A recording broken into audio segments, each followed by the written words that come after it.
If you just bear with us a few more minutes while we wait for people to join, and we'll start approximately 25 to 11.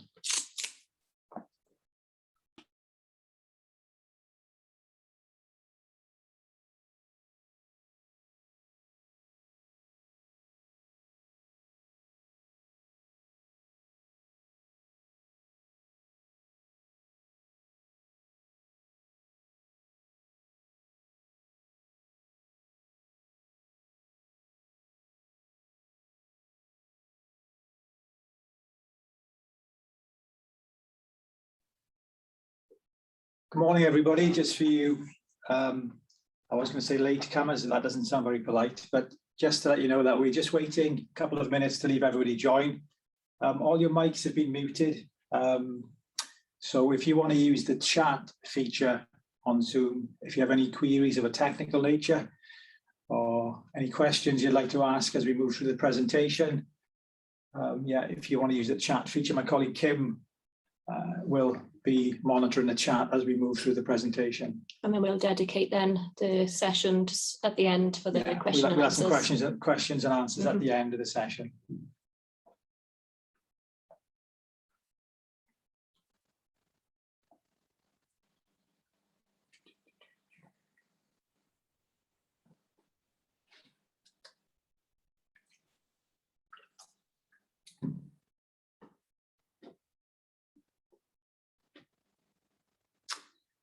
Shall we start? Okay, so good morning. We'll start. Thank you for joining us this morning. My name is Les Jones, and I'm a business development manager with Careflex. With me is Rebecca Dunstall, our clinical specialist. Rebecca will introduce herself and give you a little bit more information on her background in a second. But just to let you know, I'm repeating myself now for those of you who were with us a little bit early. The mics are muted. If you want to use the chat feature to ask questions, or if you have any technical issues, my colleague Kim will be monitoring that. So I don't know if you want to go and load up the presentation. Yeah. So the basic format is going to be, we'll start with a series of PowerPoints, excuse me, just to give us some of the clinical knowledge. Then we'll have a little look at some case studies where we'll apply the clinical aspects of what we're going to discuss this morning to the physical product, the chair. So Rebecca is just loading up. Yep, I hope that's looking. And you should all now have the full screen, the role of the specialist seating in a multi-user environment. So I'll just hand you over to Rebecca, and we'll come back and we'll look at the products and the seating in a bit more detail later on in the presentation. Thank you. Brilliant, thank you, Les. Right, so my name's Rebecca Dunstall. I'm clinical specialist at Careflex. I am a physiotherapist by profession, and I was fortunate when I graduated, it's over 10 years ago now, that I specialised straight away into learning disabilities and neurology. So postural management has really been a key objective of mine with my clients throughout my clinical practice, and it's where my passion for specialist seating comes from. And as Les said, what the format is we're going to do just some basic theory, just to review some things now and set the scene before we go into a more practical demonstration, running through some case studies and actually how we can address some of the seating objectives that we might find in multi-user environments.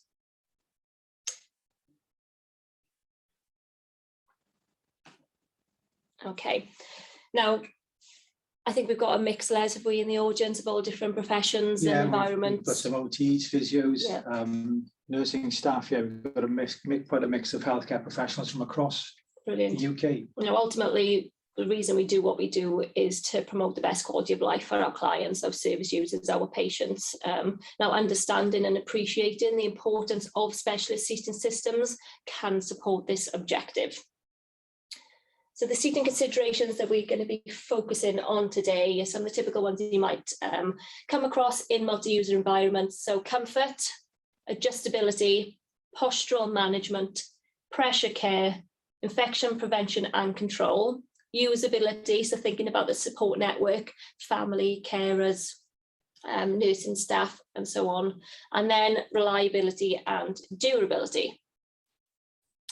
So comfort is always top of our list at Careflex. It's really a key objective because ultimately it's what has the biggest impact on usability on our clients and whether they're actually going to use that piece of equipment. So we need that consistent use, we need compliance with equipment to achieve our clinical objectives. Now, prolonged and or destructive postures can cause tension on the body, and this can increase the risk of significant pain. Now, proper positioning is vital in order to promote this comfort. And a supportive sitting posture can be effective in inhibiting abnormal tone, but also accommodating any of its secondary complications that comes with that as well. Being comfortable can also, as I mentioned, increase that tolerance of the desired sitting position. And we really need our service users to use a piece of equipment if we are going to achieve our clinical objectives.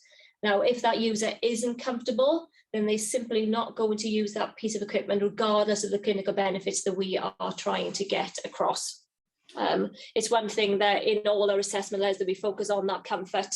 Ultimately, that key objective with our users is for them to be comfortable. It's as you said, it's key. I mean, we can achieve a great kind of clinical outcome with in line and well-balanced posture and correct seat width and depth, but unless you're my customer, your client, unless they're comfortable in the chair, they're not going to use the chair. Yeah, and it really gives that holistic approach to it as well, which we found is the biggest factor in the success of a prescription, really. Yeah, definitely.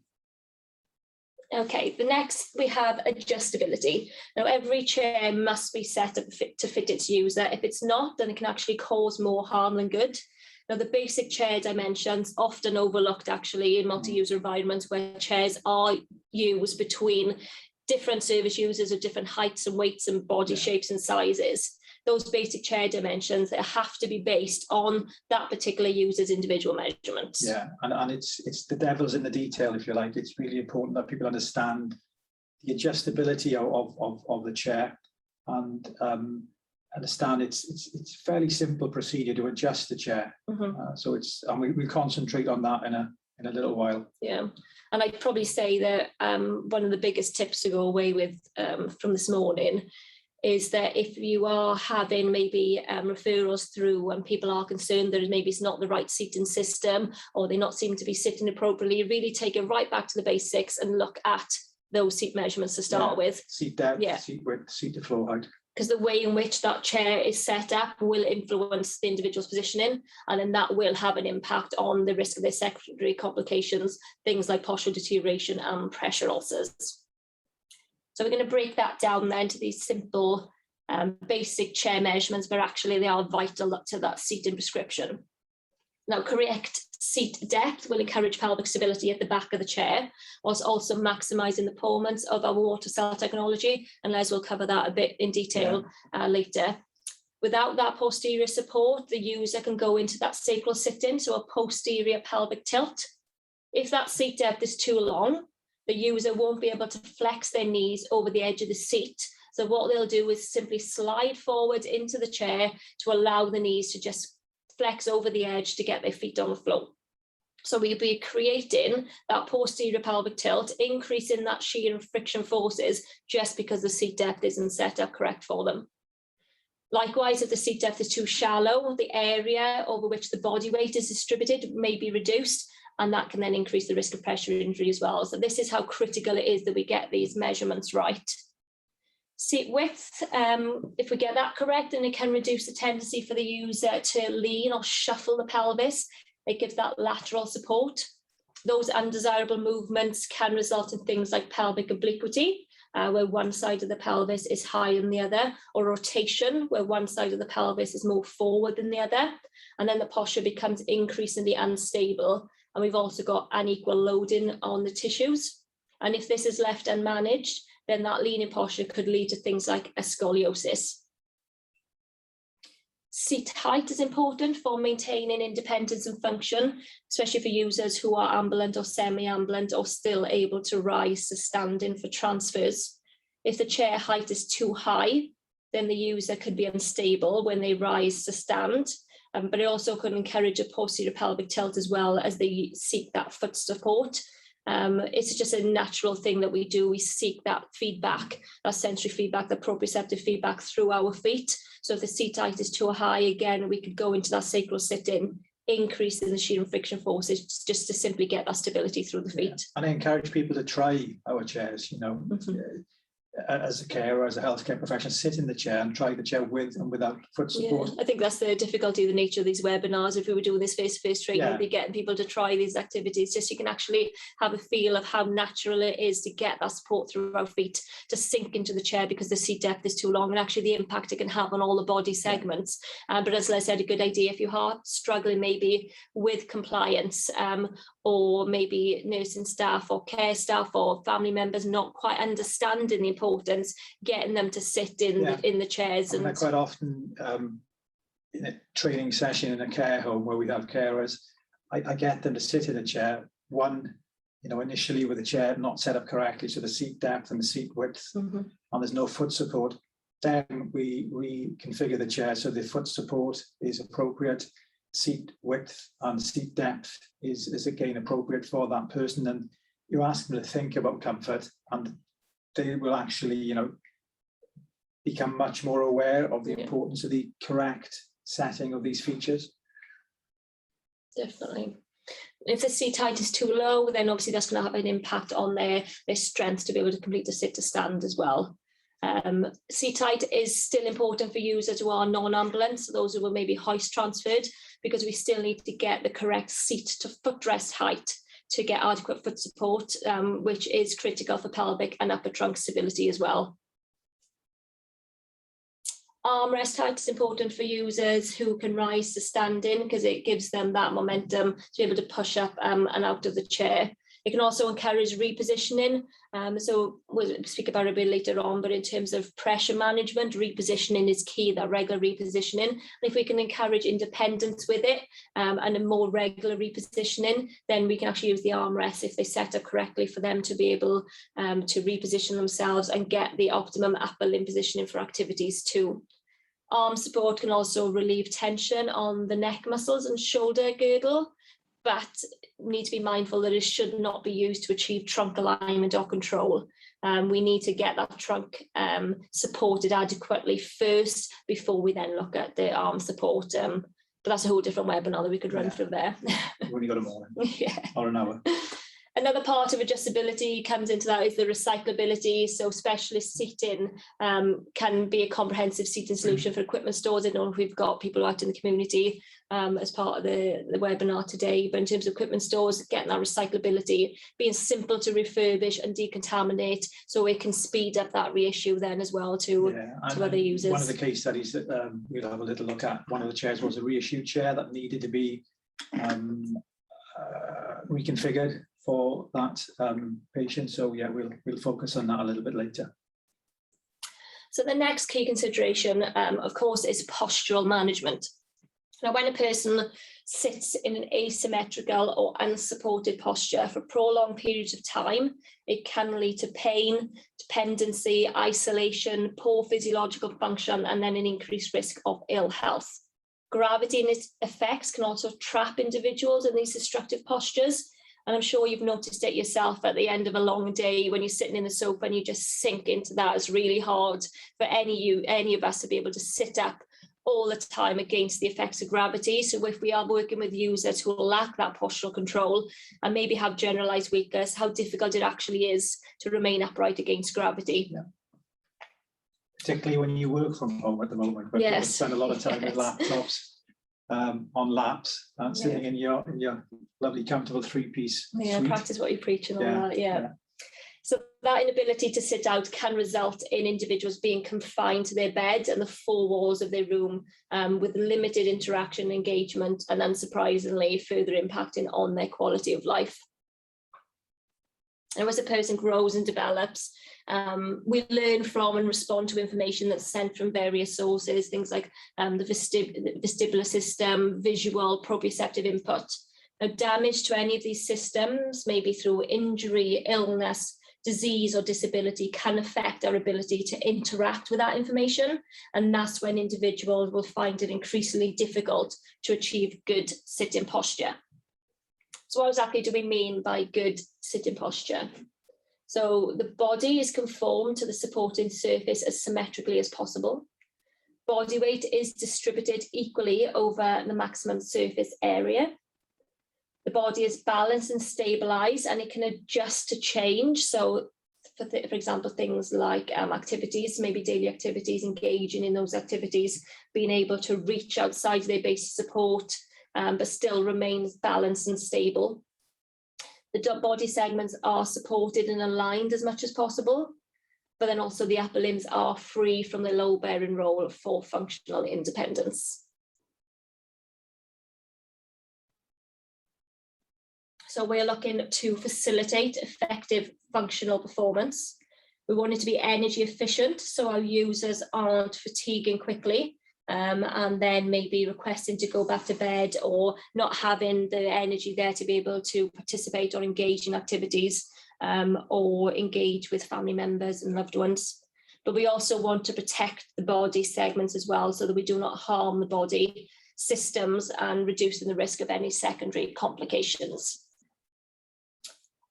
Posture management itself is any technique to enhance function and reduce the risk of posture deterioration. And its appropriate and timely introduction can reduce the risk of secondary complication. Now, stability is a key part of that, because we need it for normal function and the promotion of independence, because that freedom of movement in the upper limbs is achieved once we get that effective stabilization of the pelvis and trunk. Now, pelvic stability is something we mention a lot throughout our webinars and training days, because the pelvis is the foundation for good seated posture. It dictates what happens to the body segments above and below. So we've got to get that stable before we can then move on to those other body segments. That pelvic stability, trunk alignment, foot support and head control are also vital for health and physiological function, and reducing the risk of serious complications like hospital admissions, pressure injuries, serious infections and so on. Now, posture management, in terms of specialist seating, what we're really focusing on there is, of course, the seating system itself and getting those chair dimensions correct, but also the range of function accessories that are available that can further tailor that specialist seating system to individual user, and how we then, I guess, chop and change that for different users. And when we go through the case studies, we can see that in a bit more detail as well. We'll work through the case studies and we look at different accessories, but just to say that there's quite a lot of, well, there's an awful lot of detail in this morning's presentation, but our website is a good reference point. If you look at any of the chairs on the website, there you'll see a full range, full list of the accessories. We also have a lot of support documentation. Yeah, there's some hyperlinks on there as well. There's an info hub, an info center. So if you wanted to know a bit more about, I mentioned pelvic obliquity, scoliosis, you can click on, it'll give you a bit more detail in some of the seating solutions that can help for those as well. And there's the clinical support documents for the products as well. Definitely. And when I keep mentioning about these body segments, and what I mean then, very simply, looking at the pelvis, of course, the thighs down to the lower legs and feet. Again, the feet can be often overlooked, but it's actually a key part of that postural management. And whether that's through the actual feet on the floor, through maybe somebody's got their hydrocare and they're actually getting their feet on the floor, right through to actually using angle adjustable, height adjustable foot plates. And sometimes you've got to use soft cushions to provide that support. Even things like tailored solutions like hanging foot plates might even be needed. But all these body segments are critical. So then we've got the thorax or the trunk, the upper limbs, including that shoulder girdle, and of course the head. So the next seating objective we're going to focus on is pressure care. Now, posture and pressure are inextricably linked. Body posture and positioning will have a direct influence, of course, on the pressure going through specific body sites. The body can only withstand these high interface pressures for a very short period of time. And when that pressure is not regularly relieved, that's when pressure ulcers, pressure injuries can develop. I thought it was too early in the morning to be showing real images of pressure injuries there. So. Bacon sandwich. Okay, so individuals who present with postural challenges can be at risk of developing pressure injuries due to prolonged and/or destructive postures. Pressure injuries in older persons, for example, are associated with a 5-fold increase in mortality, which is pretty shocking. And when they do occur, they can have a profound impact on our clients, with overall well-being being affected due to them being both painful and debilitating. Now, appropriate management, or better still prevention, because we know some research suggests that 98% of pressure injuries are preventable, will ultimately improve an individual's quality of life. And a key intervention for prevention is this pressure redistribution that I mentioned through regular repositioning. It's believed to be one of the most effective methods for preventing skin damage. And specialist seatings aim to reduce that risk by distributing the user's body weight evenly throughout the chair over the maximum surface area. So again, this comes back to those basic chair dimensions, get as much of that person's body weight over the maximum surface area of the chair, and then using the posture management to essentially fill in the gaps to make sure that we are dispersing that weight equally throughout the body. And we haven't got those high pressure points, things like the heels, the sacrum, the apex of maybe a thoracic spine if somebody's got a kyphotic posture. Now, that opportunity to sit out can offer a much needed change of position to encourage blood flow, to get the oxygen and nutrients to those areas by redistributing that pressure. That's it in very simple terms. And as Les said, there is a lot of information that can go through these. And when we go through the case studies, you can maybe see a bit about the water cell technology and how we can set up chairs and address the prescription for those with an increased risk of pressure injury, or even those with pressure injuries. The next key objective, of course, in multi-user environments is infection prevention and control. Now, it is a scientific approach and a practical solution that's designed to prevent harm to our clients through infection. And it's highly relevant because it's crucial to reducing that risk of transmitting contagious diseases. And it occupies a unique position in client safety and quality care because it's relevant to every single healthcare and social care encounter. So when we think about multi-user environments, it's extremely important. Specialist seating systems within health and social care environments can be a cause of cross-contamination, because obviously if we're using them between users, therefore it must be considered, IPC must be considered during that assessment and prescription process. A number of factors can increase the risk of things like healthcare associated infections, but high standards of practice like ensuring clean and appropriate equipment, for example, can minimize that risk. And it's essential that any chairs prescribed within these environments takes that into consideration. So this is how specialist seating can help. So modular designs, and I think Les is going to run through one of the chairs later as well, just to show you how modular some of these chairs are, to allow for simplified and easier cleaning of the individual sections and the frame. Removable covers can be easily taken off for cleaning. In some cases, fixed covers might be needed, so Velcro being replaced in all exposed areas with plastic profile fittings, for example, minimize exposed seams and so on. Chair protectors can also reduce the risk of contamination and stop debris from getting trapped in the moving parts of the chair. And things like capped bolts can ensure smooth edges with no crevices for enhanced IPC. The materials themselves do play an integral role as well, and Les can probably show you those as well a bit more practically when we go through the case studies. But things like making sure the fabrics are durable, waterproof to keep the cushion as protected as possible, stitching and seams kept to a minimum, materials that are easy to clean as per the manufacturer's instructions, and maybe even compatible with chlorine solutions. Things like antifungal and antibacterial properties as well to support that will, not support microbial growth, can offer protection as well. And then just a bit of a comparison, I won't run through these because I'm keen to get into the case studies so we can actually practically see it. But things like vinyl might be needed in high risk environments. But then if we're working with individuals where maybe pressure management is key, we might need to have that compromise with vapor permeable fabrics that are more breathable. They're multi-stretch as well, so they can contour around the individual user to reduce that risk of pressure injury while still preventing and controlling infection.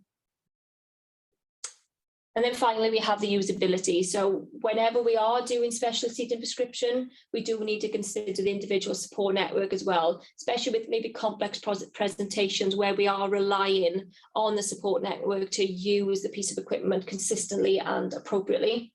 So we've got to try and enable them and enhance their experience as well to try and reduce that carer dependency and load. We need to make sure that the setup of the chair is simple to do so that they can appropriately utilise the functions. And it also needs to be easy to manoeuvre as well around the environment where required, but also with safe moving and handling. Things that can help in terms of specialist seating are making sure that they are lifting, hoist or standing hoist compatible wherever the user's mode of transferring is. Removable or transfer arms can allow easy access to slings and can facilitate transfers on both sides. Tilt and space can assist with positioning. Braked and swivel casters can promote that security and smoother manoeuvrability between the environment. Maybe need to consider whether it needs to be operated by manual gas action control or battery controlled motors, especially maybe in bariatric settings where we need that control function. And also the push handle levers as well, making sure they're ergonomic, maybe adjustable and clearly labelled to ensure correct use of tilt in space and back angle recline. Okay, that's a lot of information, there's a lot of things to get through. So I think we'll go on to some demonstrating, running through some case studies and actually seeing the chairs in action, just so it really gives you an idea of some of the seating solutions that can help if you are having problems or challenges in terms of the seating objectives in multi-user environments. But just to say, well, Rebecca, I just thought maybe this might help as well. Yeah. Just show this slide. Just to give an overview Of the Careflex range. So the okay, let's stop sharing so we can get us on the big screen. There we go. Can you see? There we go. Hopefully everyone can see us now. And just to say, we've got a couple of questions about, will we be sharing the presentation? So yes, we will. We can send you a copy of the presentation as well. So we're going to look at the first case study. Yeah. So if I just run through then just a bit of background for everyone, and then Les can show you exactly how we set the chair, how chairs can be used, and how the prescription can be tailored to multi-user environments. So first of all, we got Barry, 62-year-old gentleman, progressive multifocal leukoencephalopathy, which resulted in cortical blindness and limited functional movement. Barry was in long-term nursing care and had full assistance with the administration of medication and personal care, for example. He's non-ambulant and hoisted for all transfers, and he was ultimately using his wheelchair for all seated activities. During the day, he was able to communicate verbally, but this was limited, and his capacity to understand a lot of it in some areas was limited, but he was able to communicate his wants and needs. Care home staff were concerned he was getting episodes of agitation and behaviours that challenge following moving and handling in particular. And during the assessment, it was evident that Barry had a low tolerance of his sitting posture in his wheelchair, and he certainly didn't have a good relationship with his wheelchair. And he was asking to be going back to bed quite often, which was then increasing his social isolation. He was at risk of increased agitation with prolonged use of his wheelchair. So care staff rightly identified that he might need something, a different form of seating support surface throughout the day, just to get that regular change of position and manage his agitation. So he had left-sided weakness, reduced postural control, posterior pelvic tilt. He was sensitive to touch in his feet, and you'll understand why that's the key thing that we had to address as well. Our episodes of pain, and of course his increased risk of pressure injury due to unequal weight distribution and deteriorating pain and fatigue. Right, so we did actually try different chairs with Barry, but it was quite evident after a little bit of time, comfort-wise, he found the multi-adjust that much more comfortable. We'll look at the tilt and the flex a little bit later, but the multi-adjust was the chair that we used with Barry. Quick overview of the chair. Tilt in space with back angle recline, elevating leg rest, angle adjustable foot plate, seat width adjustment, seat depth adjustment, and arm height adjustment. Various options for backs. He was leaning quite heavily to the one side, and we did initially try contoured back, but it just didn't provide enough support. He short and broad was Barry, and he was just folding out over the sides of the contoured back. So, one size doesn't fit all, so to speak. So we went on to look at the adjustable laterals, and this worked quite well.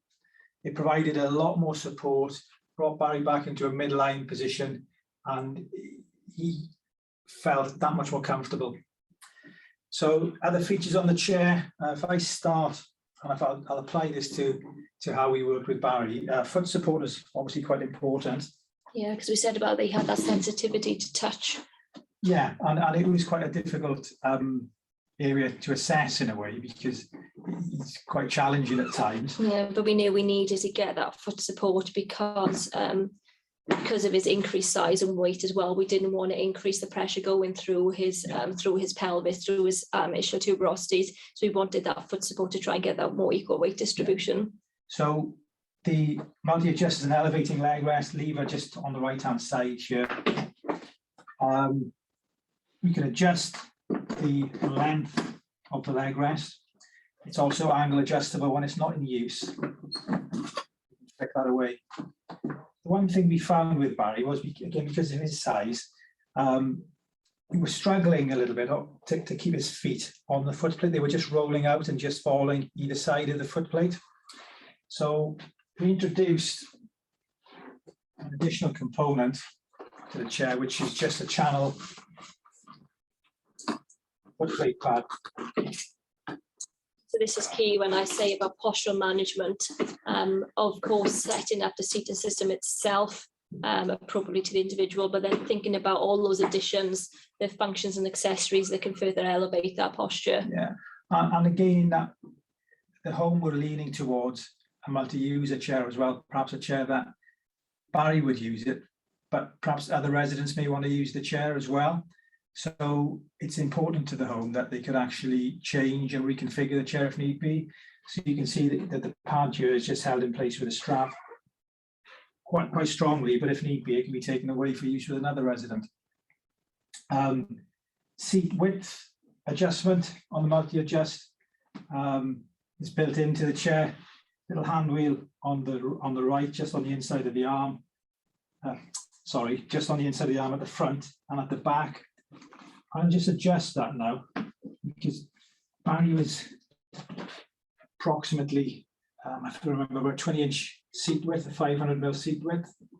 So with the multi-adjust, we can just slide that out and lock that in place. Now, I'll just show you what I was doing to achieve that. And again, this is really good to show you just how modular as well seating systems agree when we talk about infection prevention and control. It's there, that's right, it's modular. You can see in a second how I can get into the different crevices and the nasty bits of the chair where your debris collects. But also a lot of the design is, carers hopefully have the ability to adjust the chairs themselves if need be. So what I was doing here on the inside of the arm is just rotating a little wheel there at the front and at the back, and that loosens off the little locking mechanism and allows me to move the arm in and out. Yeah, especially for usability, again, thinking about making things simple to adjust, tool-free where possible. Yeah. Arm height adjustment as well.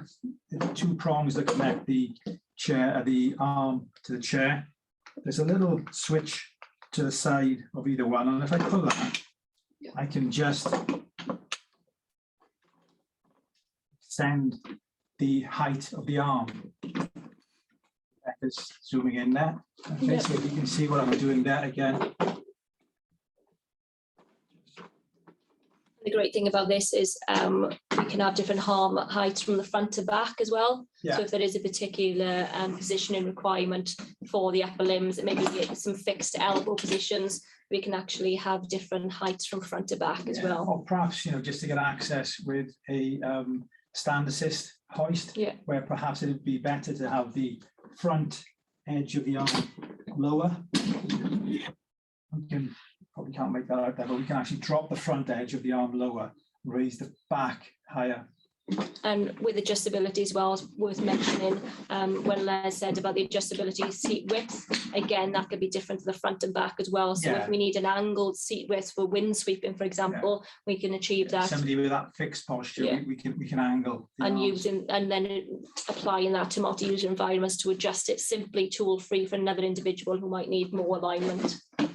So just to demonstrate the capability of the chair for infection control, I can very quickly remove the arms.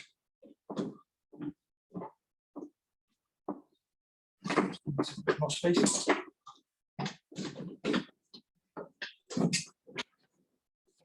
Decide. Also, I mean, it wasn't applicable for Barry's environment, but makes the chair smaller.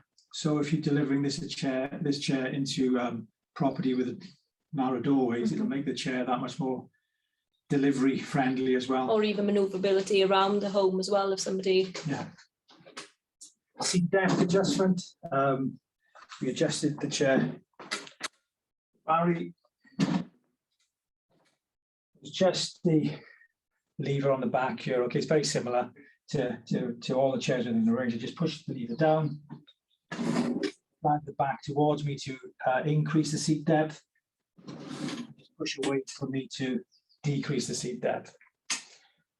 The chair's got tilt and space and back angle recline. Barry needed just a touch of back angle recline just to help with some abdominal pressures. He was quite a portly gentleman, and we just needed to open up that hip angle slightly to relieve some of the pressures there. And that's just on this lever here, just a locked lever. So we just opened that up slightly, released it, locked that in place, tilt in space was the top right. And when we mentioned about usability, again, making sure that not only are support networks compliant, but also consistent and appropriate, is having those labels as well on the handles for tilt and space and back angle recline. It's a small feature, but it does help. Yeah, because the thing with multi-user environments is there are different levels of experience, different levels of training, and actually the functions of specialist systems, although they are fantastic, if they're not used appropriately, they can actually be quite damaging, especially things like back angle recline. If somebody doesn't have pelvic stability and then somebody inadvertently uses back angle recline, then what we could do is you will see them going into that posterior pelvic tilt and increase the risk of them sliding out of the chair. Yeah, so just simply labeled here. Also with the back angle recline, it's what I call a double lock lever. So, tilt in space, just squeeze and adjust. With the back angle recline, we need to release the little lock there, squeeze and then adjust. And when it goes back, you should hear it just click back into place, and that will lock in place as well. Yeah, we really do believe that in multi-user environments, that the chair use and thinking about the support network is just as important as the actual client within the chair. Pressure care. Barry was really content with our water cell technology. I'll show you that on one of the other chairs, just because we're running out of time. I just wanted to flip this chair down to give you better perception of how easy the chair is to clean and look after in that multi-user setting. Bearing in mind, I think I've got to put it back together in a second for somebody. So yeah, I will quickly mention, because it's probably going to be more beneficial to run through. We've got a few different case studies. I think it's probably going to be more beneficial to maybe run through the hydro tilt, because that's a good chair in multi-user environments as well. But just to quickly say what Les mentioned there is we actually did use the multi-adjust with another individual in the same home Yeah. with Jane. Jane was an individual who had had a brain injury, and when Les mentioned about that multi-use, So I have to build the chair back up now, having to thanks. then sorry Les, having to then use it and adjust it, make sure that the seat dimensions and all the postural support and pressure care was also suitable for Jane. Yeah, so Jane was actually in the same care home, and her requirements were very not different, but slightly different from Harry. So While you're there, Les, sorry, I think I just saw a question pop up. Somebody was asking about windsweeping and how to adjust it. yeah, So what we meant was that Les showed you the two knobs there that can adjust the width of the arms to do the seat width. Well, you can actually, I don't know if you can see it turning there, we can actually angle it so that the seat width is different. So if somebody does have a fixed windsweeping to the left, we can then angle those armrests along the thigh alignment, along that fixed thigh so alignment. to the left. Yeah, so we can then angle it to make sure that we are still getting that complete postural support along the thighs laterally, as well as obviously that pressure care, and whilst also trying to reduce the risk of further postural deterioration, because we can try and then accommodate that. So hopefully that answers the question. See that, but See the angle on it there going. do you want to bring the screen back? So we basically brought the arms of the chair from facing forward, just across slightly to accommodate that windsweeping. Yeah, so Jane was slightly different because she didn't quite need that strong fixed lateral support, which is why we ended up going with a contoured back, because that offered adequate postural support. But also, Jane was someone who would have taken that support as well, so we didn't want her to lose that functional independence and postural control either. We wanted her to still activate her own trunk muscles as well. And her wheelchair was quite kind of prescriptive as well, and carers thought overly so. You know, her sitting balance wasn't that bad, so we did look for an alternative to the wheelchair. Just for that repositioning for pressure care as well. Again, just to show her quickly and easily, we can just reconfigure the chair. The back sections are held in place with clips.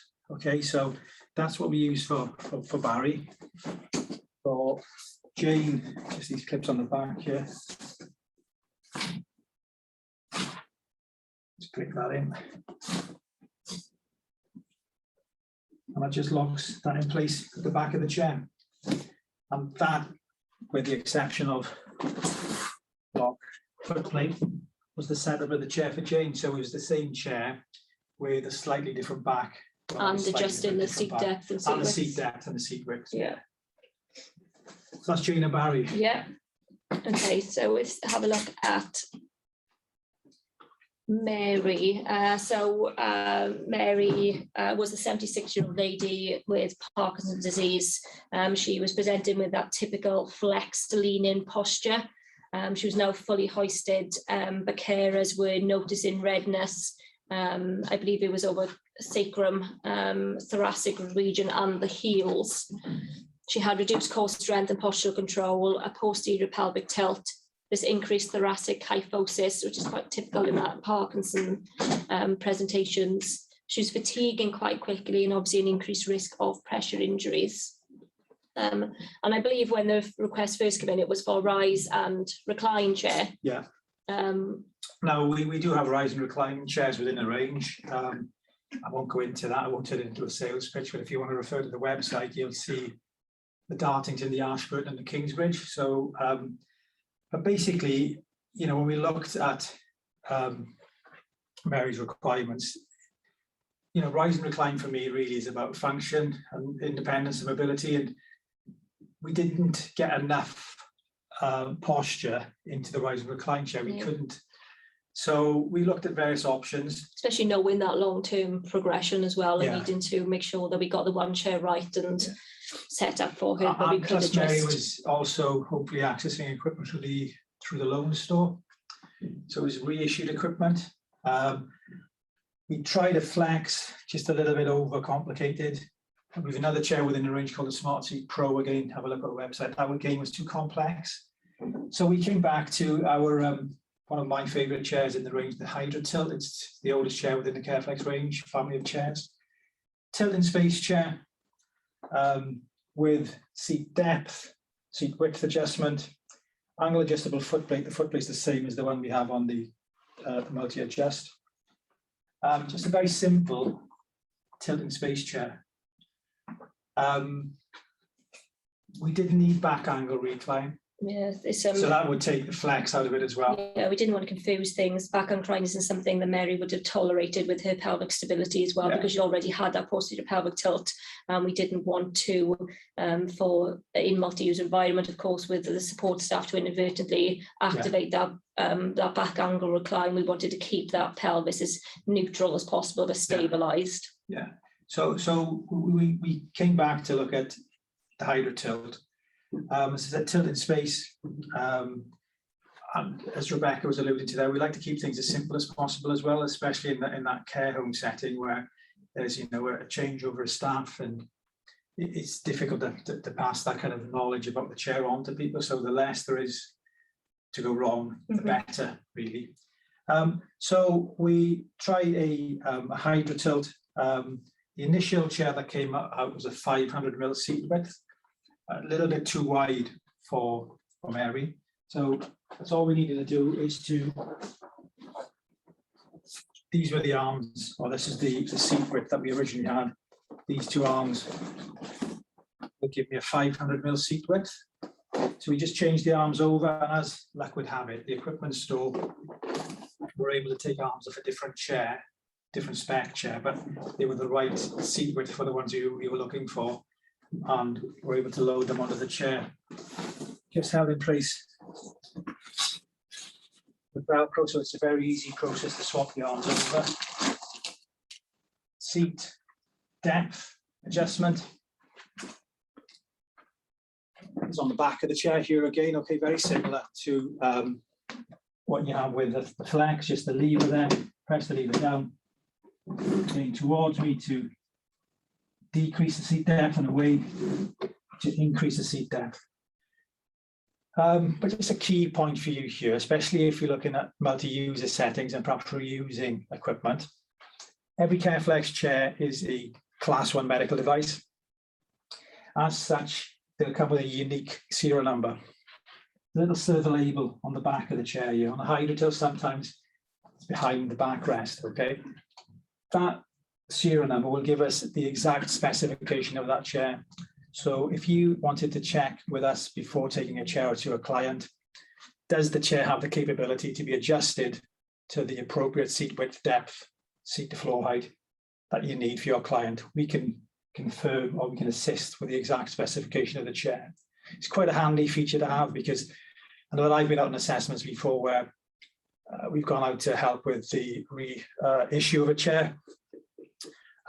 It's fairly average build adult, and I turn up and it's a small or a mini Hydra Tilt chair. So it's a little thing, but it can save us a lot of time. So pretty much, so we'd adjusted the seat width and the seat depth to make it appropriate for Mary. Headrest can be adjusted. This is a soft profile headrest, just a soft fill. We can take some of the padding out of the back. The one feature that it wasn't quite working on the chair. This is the most popular specification of this chair, and it comes with a contoured back, but it just wasn't quite right for Mary. Because of her kyphotic posture, we really need it, and because care staff were concerned about the redness that she was seeing on her back. What we found that it was that apex of the kyphotic posture, so we really wanted to think about how to fully immerse that kyphotic posture, because it was fixed by that point. Yeah. Do you want to zoom out on screen? Yeah. So the chair had been issued, or had been sent out from the equipment store with a contoured back, just this shape, this prompt for a midline. So we're able to take that off. Now, this is a good example of preparation on my failure to prepare. I've been using the chair for an assessment, and this foam lozenge normally sits in this little envelope here, okay? But what we were doing was, we had a client sitting fairly well with the contoured back, but was leaning ever so slightly to his right. So we just took the foam lozenge out, just moved it to the one side there, just to bring one side more prominent than the other to bring it back into midline. So, and that's that postural support, that postural management to fill in the gaps, essentially, is what we mentioned, to try and get to accommodate posture as much as possible, reduce the risk of postural deterioration, but also evenly distributed for pressure care. so as I strip the back down, I just mentioned these are the water cells. This is our water cell technology. We have these in the seat as well. The seat is a combination of memory foam, high elastic foam, which together is called reflections foam, and water cells. And simply what's happening here, okay, is that where you get the high pressure point, that becomes absorbed into the seat surface. The surrounding surface rises to spread pressure over a greater area. Okay, so it's a very simple but effective process. And dynamic as well to movement. Yeah, and we've used that for 25 years. We've got clinical evidence from Salford University on the pressure care value of the cushion. That's been published in the Journal of Tissue Viability, and there's a link, I think, on the website. Yeah. So there's a summary of it. If you've got access to that journal, obviously you can read the points there, but we've got a summary on the website as well. So, these are the water cells coming out.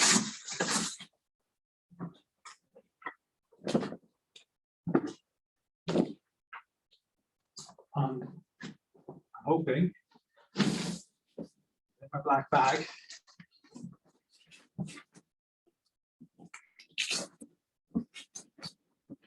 And the waterfall back.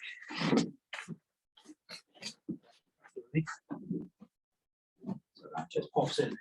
So the Velcro on the back here, we can take, which is what we did for Mary, we can open the back up, or we can take some of the padding out. So that middle section, for the thoracic, just to accommodate that curve. And make sure that we're also then supporting the head. And then tilt in space, as long as it's appropriate, because again, it's one of those functions, it's not going to be safe or appropriate for everyone. Maybe those who have swallow problems, maybe pooling of saliva, catheter use, that type of thing. But Mary could tolerate it, so using that in combination, having gravity to try and open the shoulder girdle, get some of that distribution through the head and the upper thoracic. And it's worth mentioning as well that I think everybody in our case studies this morning, each person had a manual chair, but we can motorize the chairs as well. So we can motorize leg rest elevation, tilt in space, and back angle recline. We can mix that up. So we give a manual back angle, electric tilt, electric leg rest. There's also a feature called auto tilt, which not a lot of people are aware of, but auto tilt is an additional feature on the handset on the chair, which you press, and over the period of time, the chair slowly moves through its range of tilt in space, not as quickly as I'm going there. It's imperceptible really, but it will just cycle through its range. Okay. And that solves the need of needing maybe a care package every 20 minutes to be able to change that regular. Because we need to encourage as part of our setup training, because again, these are assessed for products, and part of the setup is a little training session for carers so that they're aware of the relevance of the correct seat depth, foot support, seat width. The chair can also be integrated into an environmental control system. And again, I don't think we really covered that this morning. So just a little bit of more detail on the chair. So that was Mary's chair, a reissued Hydrotilt from the equipment store. We have gone conscious of the time. We have we're got flying through this. Yeah, I know. There are a lot more case studies, but what I can do is just make sure that they are in the presentation that we share. So I'll make sure that the presentation that we do send out, it's got the case studies with the postural challenge list and the seating solutions that could be considered for multi-user environments. What was the flex? The flex case study we had was a gentleman, Tom. It was vascular dementia, 81-year-old gentleman, frailty, again hoisted for all transfers, unable to change position independently, was experiencing recurrent respiratory infections. So thinking of your maybe more typical presentation for vascular dementia with generalized weakness, posterior pelvic tilt, again, that increased thoracic kyphosis, impaired physiological function, and an increased risk of ill health and hospital admission because of those recurrent infections. So that's why we end up with the HydroFlex. Yeah, HydroFlex, and again, a tilted-based chair, back angle recline, pressure care, help with the kyphosis this time. Found that just bring that onto an angle, adjusting back, Articulating head section. articulating head section worked. We did need lateral support, so there's an option on this chair to add adjustable laterals, as I showed you with the multi-adjust, but again, to give you that multi-user kind of setting and perhaps reassuring of a product, that's all we need to do on this chair to provide the contoured back.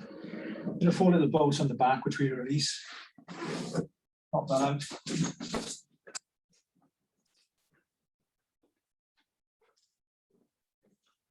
So now we just popped contoured back into the chair.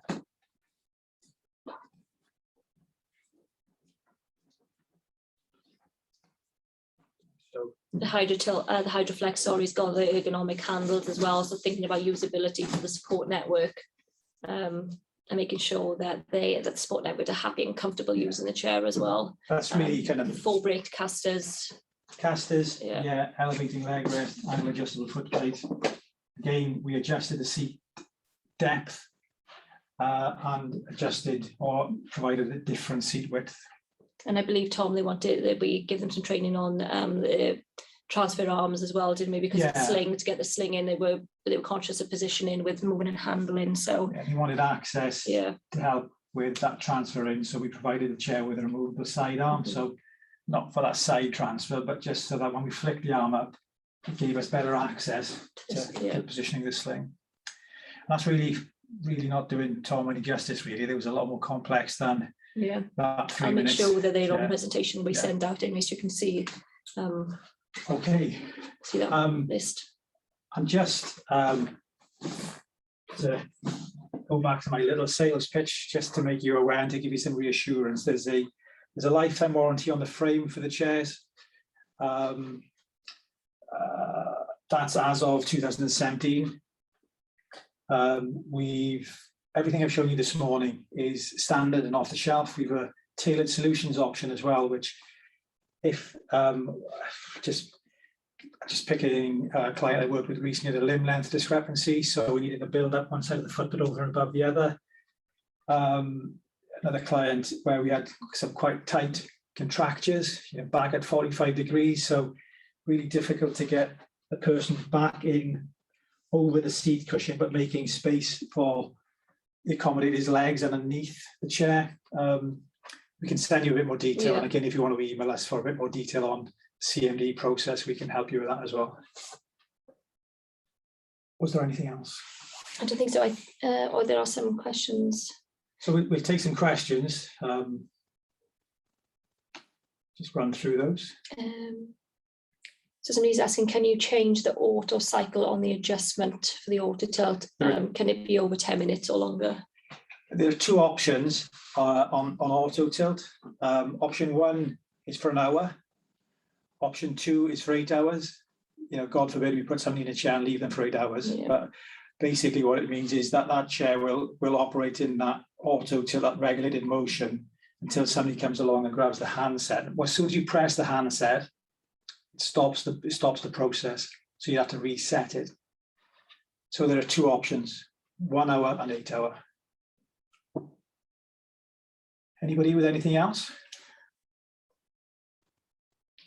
What I'll do is just share, just finally, just some top tips while people maybe are asking questions. Just some top tips to what we like to usually end with.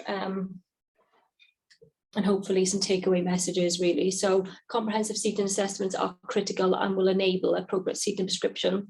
It should be used as part of a holistic 24-hour individualised programme, which actually leads us nicely to sign up to our next October webinar where we've got a guest speaker. Yeah. So Sarah will be joining us and really going into the ins and outs of 24-hour posture management, and specifically nighttime position and supine lying, side lying, and so on.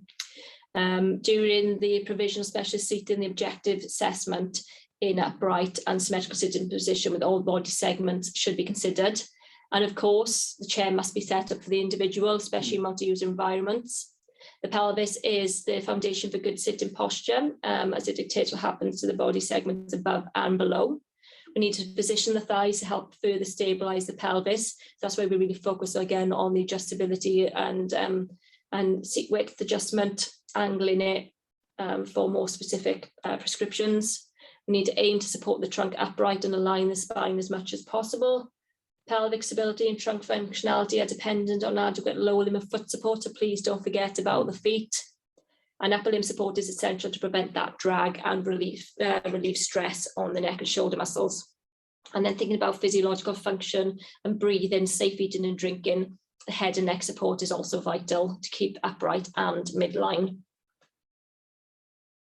And as we mentioned, we'll be sending out these presentations to everyone. We'll make sure there's a lot of information in there, because I know there's been a lot of us talking at you and demonstrating, so you can actually, we'll break that down into the presentation for you so you've got access to it. One thing we were asked to mention was on the newsletter that went out, there was a competition running from our September blog. We wanted to put the list up there so everyone can see who the winners were. Yeah, I'm not there. I know. So congratulations. These are the winners of the Encyclopedia Specialist Seating. Okay, so as I said, we'll send out all these presentations anyway. So, let's come back to the full screen and see if we've got any questions. Okay.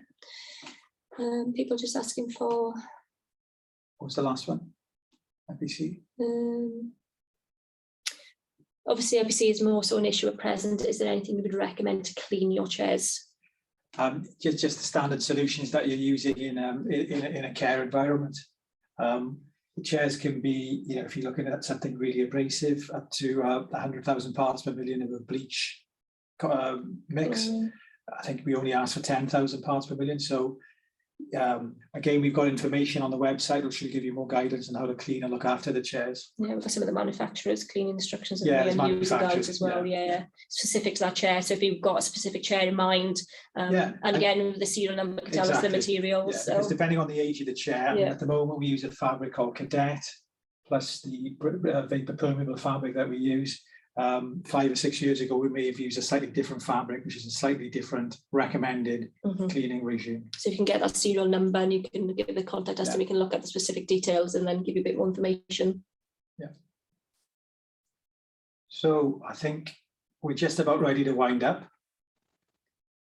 Thank you for joining us. Yeah, thank you very much. I know that's a lot of information. I'm really sorry. It's, we could go on and on and on talking about things for 8 hours. But... And just to give you the kind of heads up, as we like to think, although I do worry that we'll be returning to normality. A date for the diary is the OT show. I'm not sure what that date is, but I'm sure we will make you aware of it. We'll have some new products at that show as well. So we'd like to see you all there. At the October webinar, again, please do join us. We've got a brilliant guest speaker. So join us for that, a bit more detail on nighttime positioning and how the specialist seating can work alongside that, because it is about that 24-hour posture management. Okay, well, thank you very much. Thank you. And we'll just close the presentation there. Thank you.